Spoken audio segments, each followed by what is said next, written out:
In today's video, I'm going to teach you how to get started with Miro, the beginner's guide. Before we get started, make sure to hit like, subscribe, and turn on the notification bell so you never miss a new tutorial. If you find this video helpful, don't forget to drop a comment below. I'd love to hear your thoughts and questions.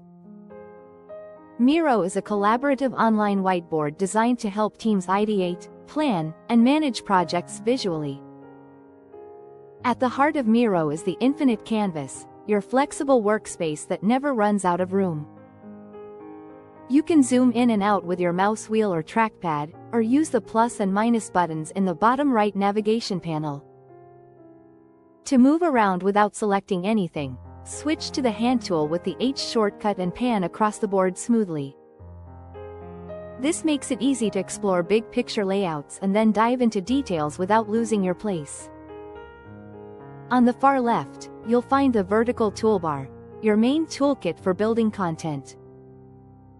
The selection tool, accessed with V, lets you click, move, and resize objects. If you're not sure what you need, the Templates button is a great starting point, offering ready-made layouts for retrospectives, Kanban boards, flowcharts, and more. Use text and sticky notes with the N shortcut to capture ideas quickly, then connect concepts using shapes and lines. When you want feedback without cluttering the board, switch to comments with C to leave threaded notes tied to specific elements. And don't skip frames, accessed with F. These are essential for structuring your board and presenting your work. Think of frames as containers for related ideas. They're like slides that organize your content into clear sections. The Frames panel in the bottom right acts like a table of contents, making it easy to navigate and present. You can even drag frames to reorder your entire flow in seconds, keeping your story consistent. Sticky notes are the bread and butter of brainstorming in Miro. Press N to drop notes rapidly, and use color intentionally. Green might mark positives, while pink highlights action items. If your notes get messy, right-click and use the alignment and layout options to instantly tidy them up into neat grids or rows, which makes patterns and priorities easier to spot. Miro shines in real-time collaboration. You'll see teammates' cursors moving as they work.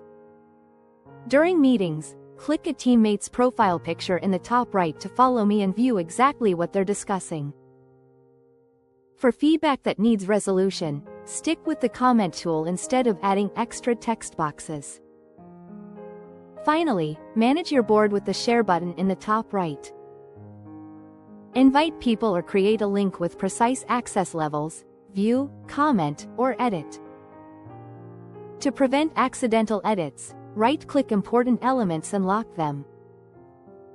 And when kicking off a new project, browse the template library to jumpstart workflows like SWOT analyses, journey maps, or agile sprints.